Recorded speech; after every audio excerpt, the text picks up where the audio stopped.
الحمدللہ رب العالمین والصلاة والسلام علی محمد الامین فاعوذ باللہ من الشیطان الرجیم بسم اللہ الرحمن الرحیم۔ خواتین و حضرات، یہ سورہ بقرہ کی آیت 249 ہے جس سے ہم درس کی ابتدا کر رہے ہیں۔ اس سے پہلے بنی اسرائیل کی تاریخ کا ایک غیر معمولی واقعہ زیر بحث رہا ہے، جس میں گویا مسلمانوں کو یہ بتایا گیا ہے کہ ان سے پہلے بھی ایسے مواقع آ چکے ہیں جب انبیاء علیہم السلام کو اور ان کے ساتھیوں کو جنگ کرنا پڑی ہے،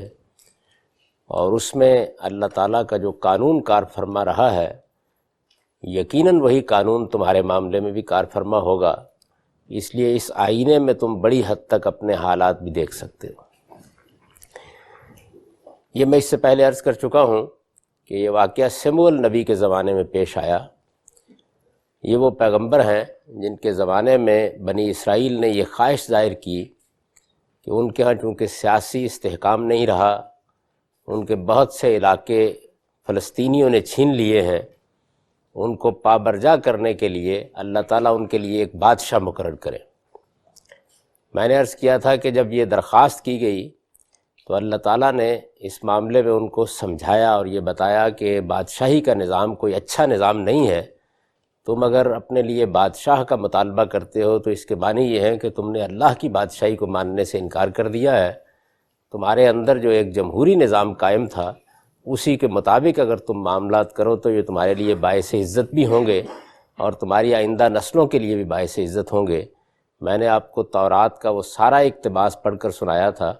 جس میں اللہ تعالیٰ نے یہ تبصرہ کیا ہے اس کے اوپر، اور اس کے باوجود جب بنی اسرائیل اس کے لیے راضی نہیں ہوئے تو پھر یہ فیصلہ فرمایا کہ اگر تم خود ہی چاہتے ہو کہ اپنے آپ کو اس طرح ذلیل اور رسوا کرو تو پھر ہم بادشاہ مقرر کیے دیتے ہیں۔ یہ چونکہ اللہ تعالیٰ کی ایک منتخب قوم رہی ہے اور اس کو اللہ تعالیٰ نے ایک بڑی ذمہ داری کے لیے منتخب کیا تھا، قرآن مجید کی سورہ بقرہ میں خاص طور پر اس ذمہ داری کے حوالے سے طویل مباحث گزر چکے ہیں، تو اس وجہ سے جب انہوں نے بادشاہ کا مطالبہ کیا تو اللہ ہی کی طرف سے پھر بادشاہ کا تقرر کیا گیا۔ یہ تقرر اللہ کے اس زمانے کے پیغمبر کی وساطت سے ہوا، یعنی سموئیل نبی نے طالوت کا انتخاب کیا اور پھر اس کے بعد طالوت ان کو لے کر نکلے۔ اب یہ واقعہ یہاں تک پہنچ چکا ہے تو ارشاد فرمایا فَلَمَّا فَصَلَ طَالُوتُ بِالْجُنُودِ، یعنی بنی اسرائیل کی حکومت جب طالوت نے سنبھال لی تو پھر وہ فوجیں لے کر نکلے، یعنی اب جو اصل مارکا برپا ہونا تھا اس کے برپا ہونے کی ابتدا ہوئی۔ یہ کہاں برپا ہوا؟ موجودہ زمانے کے لحاظ سے تو شاید اس مقام کو متعین کرنا مشکل ہو، لیکن جو قدیم روایات ہیں اور جن کا ذکر سموئیل کی کتاب میں آیا ہے اس سے یہ معلوم ہوتا ہے کہ اس وقت جہاں پہ خلیج عقبہ ملتی ہے اس کے قریب میں یہ وہ مقام ہے ایلا کا جہاں یہ مارکا ہوا ہے۔ اس موقع کے اوپر یہ دیکھنے کے لیے کہ جن لوگوں کو میں لے کر نکل رہا ہوں اور جن کے ذریعے سے یہ جنگ کرنا پیش نظر ہے ان کی اپنی اخلاقی حالت کیا ہے، ان میں نظم و ضبط کتنا ہے، وہ کس حد تک احکام کی پابندی کرتے ہیں، کیونکہ جنگ اور لڑائی اور قتال کے معاملات ایسے ہوتے ہیں کہ ان میں ایک منظم گروہ، اطاعت حکم کرنے والا گروہ ہی کامیاب ہوتا ہے۔ تو چنانچہ انہوں نے ایک امتحان کیا، اس کا ذکر قرآن نے کیا ہے، قال ان اللہ مبتلیکم بالنہر فمن شرب منہ فلیس منی ومن لم یطمہ فانہ منی الا من اقترف غرفۃ بیدہ۔ تو انہوں نے اس موقع پر لوگوں کو یہ بتایا کہ اللہ نے یہ فیصلہ کیا ہے کہ وہ ایک ندی کے ذریعے سے تمہیں آزمائے گا۔ ظاہر ہے کہ جب لشکر جاتا ہے تو راستے میں ندی نالے پہاڑ سب آتے ہیں، تو کسی ندی پر یہ ان کا امتحان کیا گیا۔ اس کی صورت یہ ہوگی کہ جو اس کا پانی پیے گا وہ میرا ساتھی نہیں ہے، اور جس نے اس ندی سے کچھ نہیں چکھا وہ میرا ساتھی ہے۔ یعنی گویا انہوں نے یہ بتا دیا کہ میں اب ان لوگوں کو اس میدان میں لے کے نکلوں گا کہ جب وہ ندی آئے گی اس سے پہلے ظاہر ہے لوگ ایک بڑا سفر کر چکے ہوں گے، وہاں ہر ایک کو پیاس لگی ہوگی، تو اس پیاس کی کیفیت میں بھی جو لوگ اپنے اوپر ضبط کریں گے اور صبر کے ساتھ جس شخص کو ان کا ذمہ دار مقرر کیا گیا اس کے حکم کی پیروی کریں گے، انہی کو وہ کہتے ہیں کہ میں اپنا ساتھی سمجھوں گا۔ یعنی یہاں یہ مراد نہیں ہے کہ باقیوں کو الگ کر دیا جائے گا، بلکہ ان کی بات کا مطلب یہ ہے جیسے کہ آگے کی آیات سے واضح ہوتا ہے کہ میں انہی پر اعتماد بھی کروں گا، انہی کو ذمہ داری بھی دوں گا اور انہی کی قوت کا لحاظ کر کے جنگ کا فیصلہ بھی کروں گا۔ یہ ساری صورت پھر اسی بنیاد پر ہوگی۔ تو قرآن مجید یہ بتاتا ہے کہ جب یہ امتحان ان کے لیے برپا کیا گیا تو یہ ایک مشکل امتحان تھا۔ اس کی کچھ تفصیلات بائبل سے معلوم ہوتی ہیں کہ لوگ فی الواقع اس طرح کی کیفیت میں تھے کہ اس میں ضبط کرنا کوئی آسان کام نہیں تھا۔ بہرحال جب وہ ندی پر پہنچے تو قرآن مجید یہ کہتا ہے کہ فَشَرِبُوا مِنْهُ إِلَّا قَلِيلًا، یعنی ایسا نہیں ہوا کہ سارے کے سارے لوگ حکم کے پابند رہے ہوں، انہوں نے صبر سے کام لیا ہو، انہوں نے اپنے اوپر نظم و ضبط قائم رکھا ہو، ایسا نہیں ہو سکا۔ بڑی تعداد ایسی ہی نکلی کہ جنہوں نے پانی پی لیا، یعنی جب وہ پیاس سے بیتاب ہوئے تو پھر حکم کی خلاف ورزی کر کے پانی پینے کے لیے آمادہ ہو گئے۔ ایک بڑی چھوٹی تعداد ایسی تھی الا قلیلا منہم جو اپنے وعدے پر قائم رہی۔ یہ صورتحال ہوئی۔ اس سے گویا قرآن مجید نے یہ بتایا ہے کہ جب بھی کبھی تم میدان جنگ میں اترو گے تو جو چیز سب سے زیادہ غیر معمولی کردار ادا کرے گی وہ نظم و ضبط ہے، یعنی کس حد تک تم ڈسپلن کے پابند رہتے ہو، جو قاعدہ ضابطہ بنا دیا گیا ہے اس کے مطابق عمل کرتے ہو۔ اس زمانے میں بھی عام حالات میں تو ظاہر ہے کہ یہ قوانین نہیں ہوتے، لیکن جب کوئی شخص فوج میں بھرتی ہوتا ہے یا میدان جنگ میں اترنے کے لیے اپنے آپ کو پیش کرتا ہے تو سب سے زیادہ اسی چیز کو دیکھا جاتا ہے، کیونکہ یہ معاملہ ایسا ہے کہ جس میں جان دینا ہوتی ہے، اقدامات کرنے ہوتے ہیں، اس میں آدمی کے معمولی اقدام کے بعض وقت غیر معمولی نتائج نکل آتے ہیں، تو اس کو دیکھا جائے۔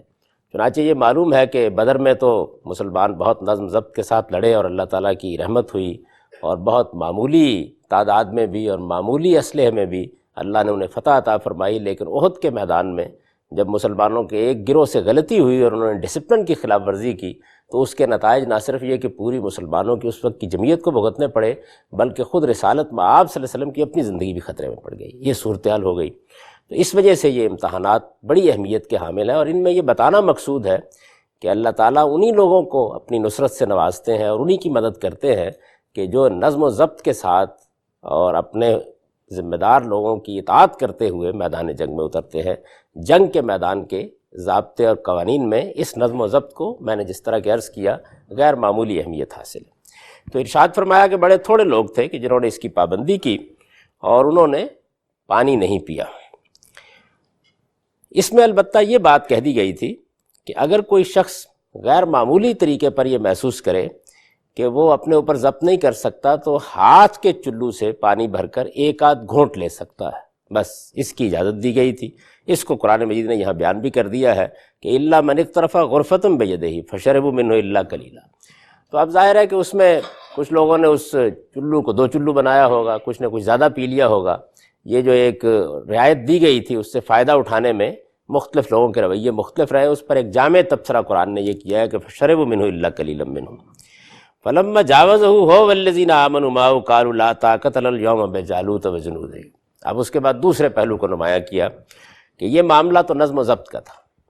ظاہر ہے کہ جب کوئی قوم اس طریقے سے اپنے دشمن کا مقابلہ کرنے کے لیے نکلتی ہے تو پہلی چیز یہی دیکھنے کی ہے۔ یہ دیکھی گئی اور اس میں کوئی بہت زیادہ اچھے کردار کا مظاہرہ ان لوگوں نے نہیں کیا، تاہم ایک جمعیت ایسی رہی کہ جس نے حکم کی پابندی بھی کی اور جو نظم و ضبط پر قائم بھی رہی۔ پھر جب انہوں نے دیکھا کہ سامنے اب جالوت کا لشکر ہے، فلسطینیوں کا سپہ سالار اس زمانے میں جالوت تھا، اس کا نام ذرا مختلف تلفظ کے ساتھ بائبل میں آتا ہے، قرآن مجید نے اس کو جالوت میں تبدیل کر دیا ہے۔ زبانوں میں اس طرح کے تغیرات اور تبدیلیاں عام طور پر ہوتی رہتی ہیں۔ تو یہ صاحب ہیں کہ جن کا لشکر سامنے لشکر جرار کھڑا تھا، جیسے ہی ان لوگوں نے دیکھا، یعنی یہ لوگ جب طالوت کے ساتھ ندی کے پار اترے، اور اس میں وہ بھی تھے کہ جو ان کے ساتھی تھے اور ایمان پر قائم رہے، وہ بھی تھے جنہوں نے کوتاہی کی، وہ بھی تھے جنہوں نے چلو بھر پانی پہ اکتفا کی، وہ بھی تھے کہ جنہوں نے اس موقع کے اوپر احکام کی خلاف ورزی کی۔ تو ان سب لوگوں کو لے کر جب وہ نکلے اور انہوں نے سامنے دیکھا کہ جالوت کا لشکر جرار کھڑا ہے، تو پھر جو لوگ آزمائش پر پورے نہیں اترے تھے وہ فوراً پکار اٹھے کہ ہم تو آج جالوت اور اس کے لشکروں کا مقابلہ نہیں کر سکتے۔ یعنی ایمان والے تو اپنے ایمان پر قائم رہے، عزم پر قائم رہے، ارادے پر قائم رہے، لیکن پھر اس کے بعد یہ ہوا۔ اس سے گویا قرآن مجید نے دونوں چیزوں کو ملا کر یہ بتا دیا کہ وہ لوگ جو اس موقع پر صبر نہیں کر سکے، نظم و ضبط کا مظاہرہ نہیں کر سکے، حکم کی پابندی نہیں کر سکے، ان کے اندر وہ طاقت، وہ ہمت اور وہ حوصلہ بھی پیدا نہیں ہو سکا کہ وہ دشمن کے لشکر کو دیکھ کر اس سے لڑنے کے لیے آمادہ ہوتے، بلکہ انہوں نے فوراً بزدلی کا مظاہرہ کیا اور یہ کہا کہ ہمارے اندر اتنی طاقت نہیں ہے کہ ایسے لشکر جرار کا ہم مقابلہ کر سکیں۔ قال الذین یظنون انہم ملاق اللہ، لیکن ظاہر ہے کہ اس کے ساتھ وہ لوگ بھی تھے کہ جن کا ایمان پختہ تھا، جنہوں نے اس موقع پر بھی نظم کی پابندی کی تھی، اور جو ان کو امتحان سے گزرنا پڑا تھا اس میں بھی قائم رہے تھے۔ تو انہوں نے فوراً ان لوگوں سے یہ کہا کہ کم من فئۃ قلیلۃ غلبت فئۃ کثیرۃ باذن اللہ واللہ مع الصابرین، کہ حوصلہ کرو، اس لیے کہ بہت جگہ ایسا ہوا ہے کہ اللہ کے حکم سے چھوٹے گروہ بڑے گروہوں پر غالب آئے، اور اللہ تو ثابت قدم رہنے والوں کے ساتھ ہوتا ہے، واللہ مع الصابرین۔ گویا یوں سمجھ لیجئے کہ جن کو اللہ نے نظم و ضبط کی پابندی کی توفیق دی تھی، ان کو اللہ نے نہ صرف یہ کہ حوصلہ دیا کہ وہ خود میدان میں رہیں اور پابرجا رہیں، بلکہ حوصلہ چھوڑنے والوں کو بھی انہوں نے توجہ دلائی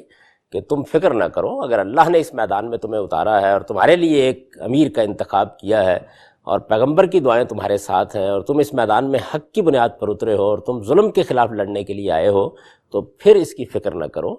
ایسا ہوا ہے بارہا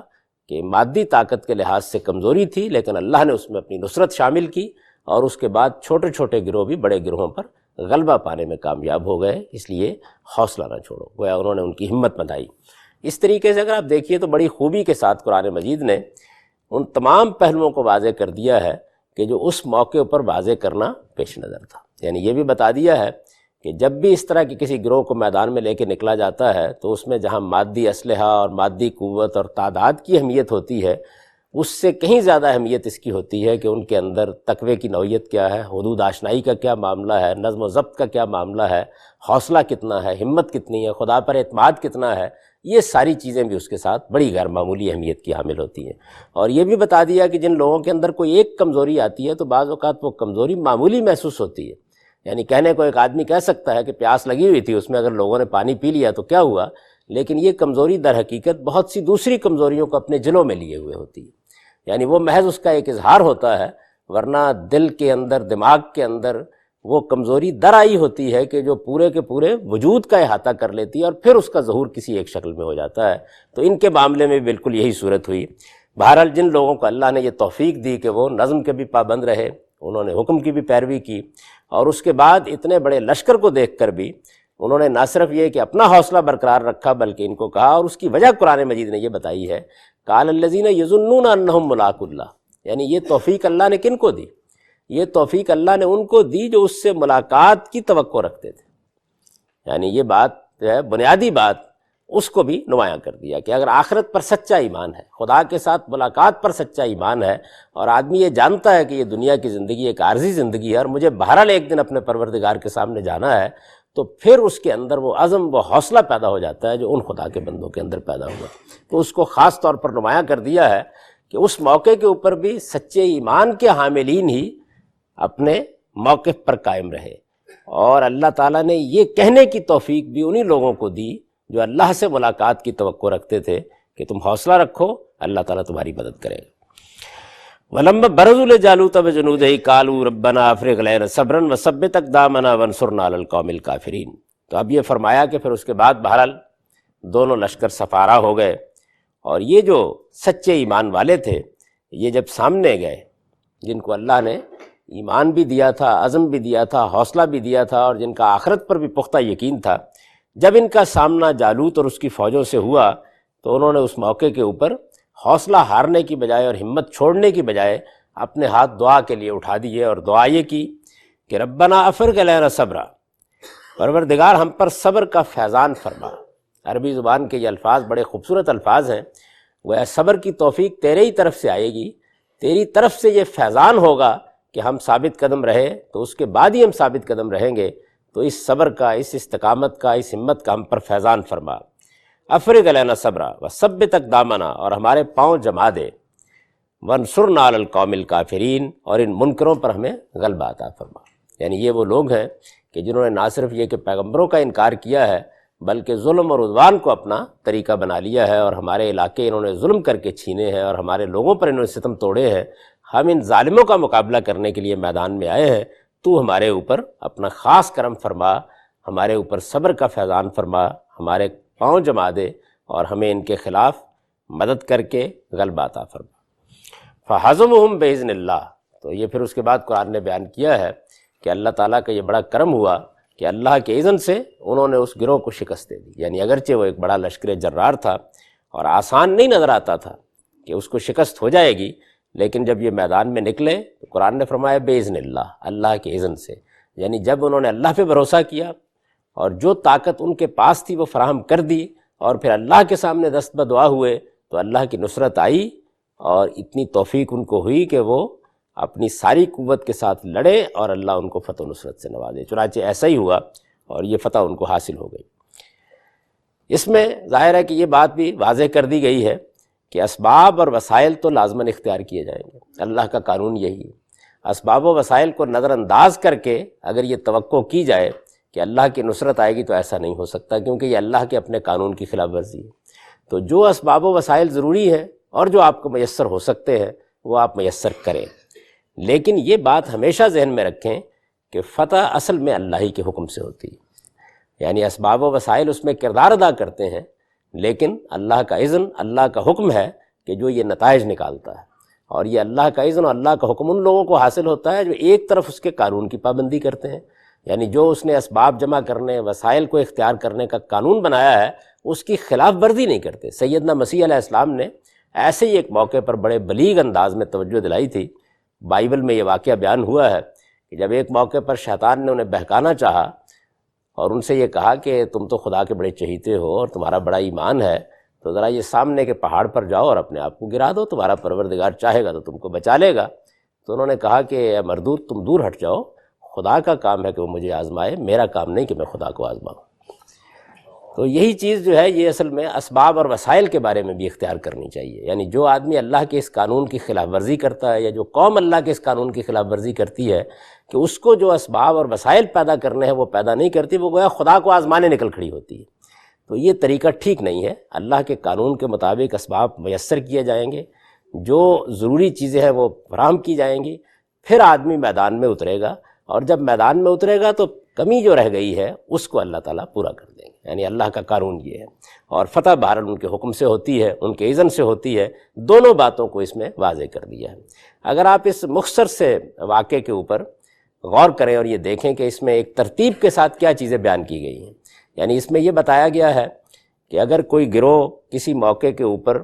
ظلم اور عدوان کے خلاف لڑنے کے لیے میدان میں نکلتا ہے یا اپنی مدافعت کے لیے لڑنے کے لیے میدان میں نکلتا ہے، تو سب سے پہلی چیز یہ ہے کہ وہ اپنے اندر ایک اجتماعی نظم قائم کرے، ایک باقاعدہ حکومت اور اقتدار اپنے اندر قائم کرے، کیونکہ اس کے بغیر اگر میدان میں اتر کر تلوار اٹھائی جائے گی تو یہ فساد بن جائے گی۔ چنانچہ یہ دیکھیے کہ اس میں ایسا نہیں کیا گیا کہ ایک بھیڑ کی بھیڑ پیغمبر کے ساتھ نکل کھڑی ہوئی ہو اور انہوں نے تلواریں اٹھا لی ہوں اور پھر اللہ کی نصرت آ گئی ہو۔ پہلے ان کے ہاں یہ فیصلہ کیا گیا کہ ان کا نظم حکومت کس کے پاس ہوگا۔ چنانچہ اللہ تعالیٰ کی طرف سے ایک حکمران کا باقاعدہ تقرر کیا گیا جس نے اس نظم کو سنبھالا، درا حالے کہ اللہ کا پیغمبر بھی موجود تھا، لیکن ایک باقاعدہ حکومت قائم کر کے نظم و اقتدار ایک شخص کے ہاتھ میں دیا گیا۔ پھر اس کے بعد یہ دیکھا گیا کہ یہ لوگ اس نظم کی کس حد تک پابندی کرتے ہیں، یعنی یہ بات کہ اگر یہ بے نظم گروہ کے طور پر اور غیر منظم بھیڑ کی حیثیت سے نکل کھڑے ہوئے تو نہ صرف یہ کہ اپنے آپ کو نقصان پہنچائیں گے بلکہ دنیا میں جہاد کی بجائے فساد کے علمبردار بن جائیں گے۔ جب نظم قائم ہوا تو پھر ان کا امتحان کر کے دیکھا گیا کہ ان کے اندر ڈسپلن کی پابندی کرنے کی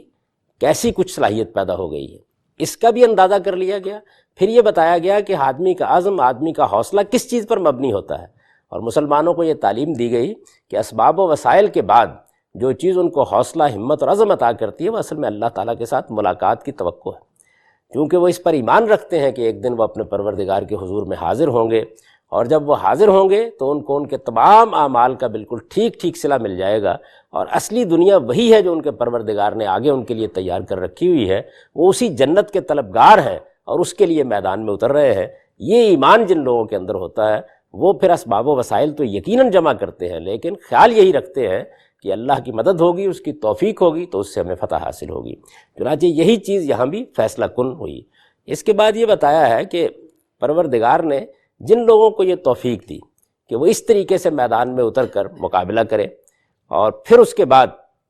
اپنے رب کے اوپر بھروسہ کرتے ہوئے جنگ کے لیے اپنے آپ کو پیش کر دیں، انہوں نے بھی آخری وقت میں اپنے پروردگار سے جو دعا کی وہ یہ تھی کہ وہ یہ بات سمجھتے تھے بہت اچھی طرح کہ ان کا عزم، ان کا حوصلہ اسی وقت نتیجہ خیز ہوگا جب اللہ کی طرف سے یہ عنایتیں اور اللہ کی طرف سے یہ کرم ہوگا، اور اس میں جن چیزوں کو انہوں نے چاہا ہے وہ دیکھیے کیا چیزیں ہیں۔ انہوں نے صبر کے فیضان کی دعا کی ہے، انہوں نے ثابت قدمی کی دعا کی ہے، اور پھر اس کے بعد یہ کہا ہے کہ پروردگار ہماری نصرت فرما، ہماری مدد فرما۔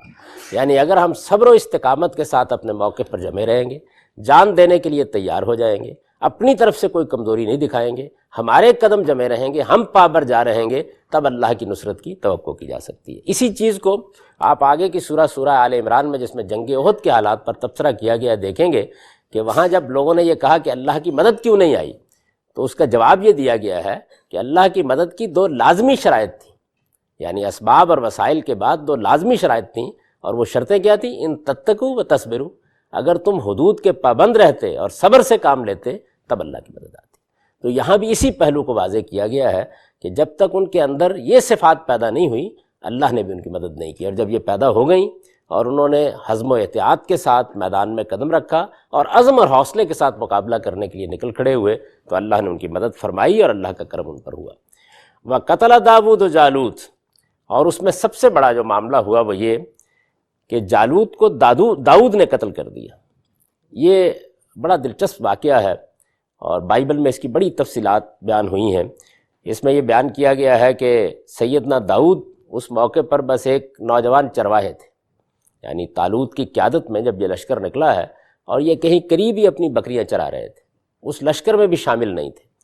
جالوت جب اس زمانے کی روایت کے مطابق میدان میں نکلا اور اس نے لوگوں کو دعوت مبارزت دی، اس نے کہا کہ کون میرے ساتھ لڑنے کے لیے آتا ہے، تو وہ بالکل آہن پوش تھا اور بڑا غیر معمولی حیثیت کا حامل تھا، کوئی نکل نہیں رہا تھا اس کا مقابلہ کرنے کے لیے۔ تو انہوں نے آ کے ساؤل سے، یا طالوت جن کا نام قرآن میں آیا ہے، یہ اجازت چاہی، تو انہوں نے کہا کہ تم ایک لڑکے ہو، تم کیا کرو گے؟ تو انہوں نے کہا کہ میں اپنے گوپن سے شیروں کے سر پھوڑ دیتا ہوں، مجھے آپ اجازت دیں۔ اور پھر اس کے بعد یہ بیان کیا گیا ہے کہ جیسے ہی انہوں نے اس گوپن کو لہرا کر مارا ہے تو معلوم ہوا کہ اس کے خود کے اندر سے اس کا بھیجا بالکل اڑ گیا اور وہ بڑا سپہ سالار بھی ختم ہو گیا۔ یہ آنکھوں کا تارا بن گئے۔ اس کے بعد ظاہر ہے کہ پورے لوگوں نے انہیں اپنے ہاتھوں پر اٹھا لیا، اسی سے ان کے لیے پھر بادشاہی کا راستہ کھلا ہے۔ قرآن مجید نے آگے اس کی تفصیلات بیان کی ہیں اور یہی معاملہ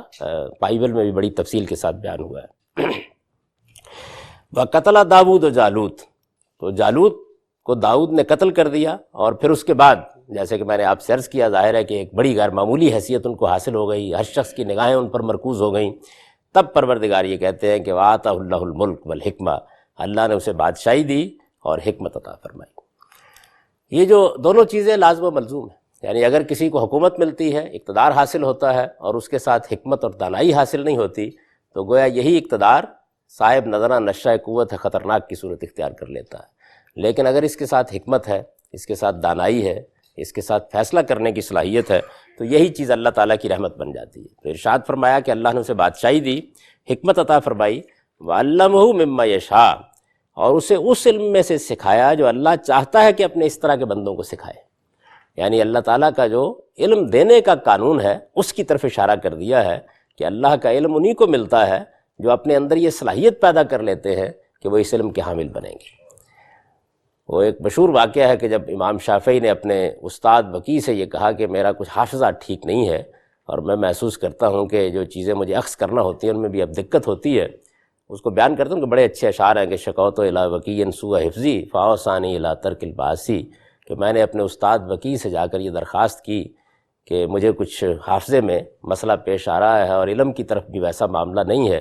تو انہوں نے مجھے کہا کہ گناہ کرنا چھوڑ دو۔ فَإِنَّ الْعِلْمَ نُورُ اللَّهِ تَعَالَىٰ وَنُورُ اللَّهِ لَا يُعْطَىٰ لِعَاصٍ، اس لیے کہ علم اللہ کا نور ہے اور یہ گناہ گاروں کو نہیں دیا جاتا۔